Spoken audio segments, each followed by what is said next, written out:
Hello, I'm Stefan Graeber, the project leader for LXD, and here is another release livestream, this one for LXD 5.3.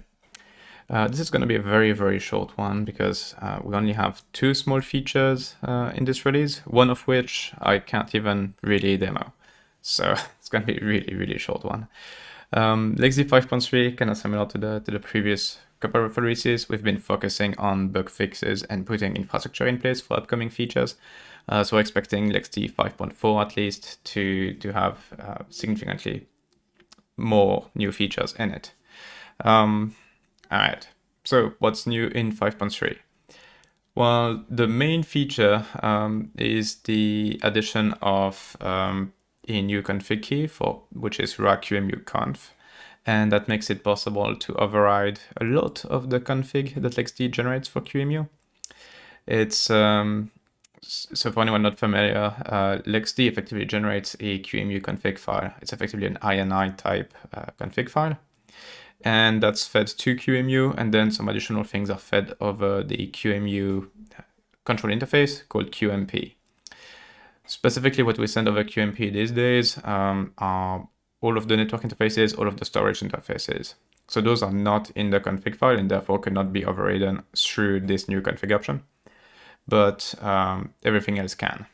And so we had that raw QEMU config option in the past, which would let you pass additional arguments directly to QEMU. And now raw QEMU conf lets you override specific chunks of the QEMU config. If you'd like to look at the QEMU config, get qemu.conf on disk to kind of see what it looks like, and it will get you an idea as to what can be done to update things. The other new feature is the support for fscache in cephfs. And that's a pretty trivial change on our side. It just lets you set a config key called cephfs.fscache to true. And if it is set to true, this will then pass a mount option to the ceph file system, which will make use of a local caching daemon, which is, I believe I've got the name on there. It's like something, yeah, cache files D is the name of the daemon. So the cache files D process can run on your system and provides effectively a file system cache that can be used, in this case by cephfs, but could also be used by NFS, another network file system.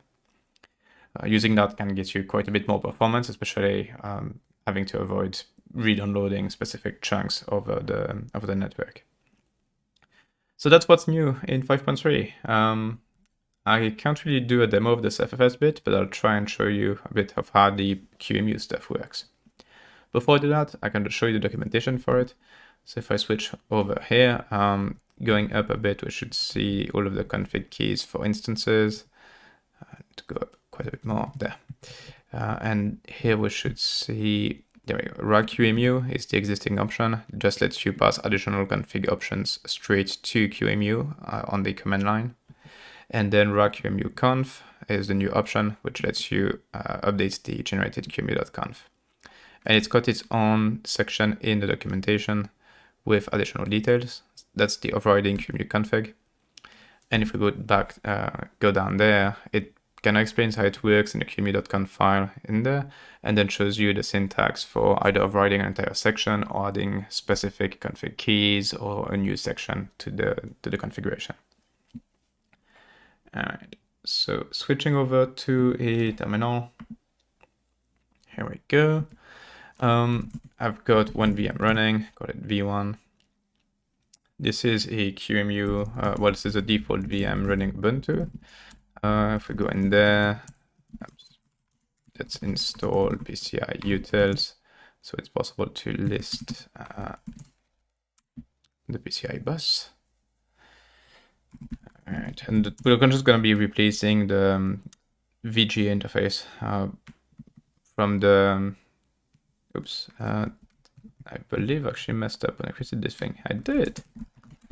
Okay, let me delete that and recreate it because I created it as a container. I was like, I'm not supposed to see an AMD graphics card. That's wrong. It should be it should be a VirtIO GPU instead. So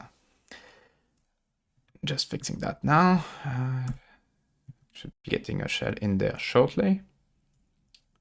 There we go. And let's do that again. I was actually surprised I didn't have Pci Utils on my own machine. But Anyway, okay, there we go. Pci Utils is installed, and now that looks like a LXD VM. So the VG adapter here is raw.qemu GPU, and let's see if we can't replace that. So first thing first, gonna stop it. And then I'm gonna look at the config file for it. So that's inside of LXD's log there, and then the instance name, and then qemu.conf. Okay, and looking at GPU, you can see that's the GPU instance right here with raw.qemu VGA currently in use. So let's see if we can't change that. And that's actually one of the examples in the doc. So we can do edit on v1 and add a new section here, raw.qemu conf. And then we want to replace the device, which was called qemu GPU. And in that one, we're going to want to override the driver with the QXL VGA. Save that and start the VM backup. Now, if we go look at the config and look at GPU, you can see here the driver has been changed to QXL VGA. The rest has not been touched. And then give it just a few seconds to start backup. And there we go. It's now showing QXL instead of raw.qemu. So that works just fine. It lets you override a lot of devices, lets you add additional devices. It's got the advantage, unlike the normal raw.qemu option, that you can, it's more flexible. You don't have to pass massively long line whenever you want to add a new device, and especially it lets you edit existing ones, which is really useful. With that, you might be able to run additional operating systems, which normally would not be practical to run on the LXD. One thing to keep in mind is that all of the raw config options in general are not supported by us. So if you make use of those and you run into bugs or issues, the likelihood of us offering support on it is going to be quite limited. But it's far better than, say, modifying LXD or anything to add those particular config options or features.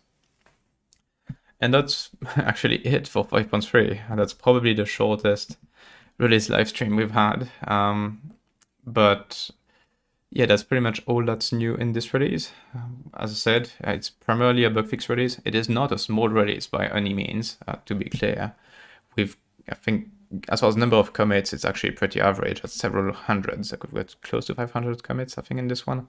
But the bulk of them have been going towards storage tweaks and stability tweaks around storage and migration and pool-to-pool migration especially, as well as putting some initial logic in place for upcoming network and storage features that we're working on. So that's it. If you've got any questions about this, just leave them below or on our community forum. LXD 5.3 is going to be rolling out to users starting today. We're just cherry picking one small fix to Oven, which has now made it. So it's going to be rolling out probably starting in a couple of hours. And because we do a phased rollout, it's going to take about 48 hours to hit everyone. And that's it. LXD 5.4 will be released next month, and I'm hoping it's going to be a whole lot more exciting than this one is as far as new features. Just checking if we got any questions or anything. We did not. So thank you very much for watching, and I'll see you in the next video. Bye.